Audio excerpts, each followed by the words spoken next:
How to make a photo collage on iPhone.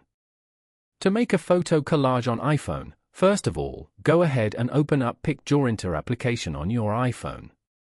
Once you're in, you will see an interface like this. From here, tap on multiple photos from the gallery.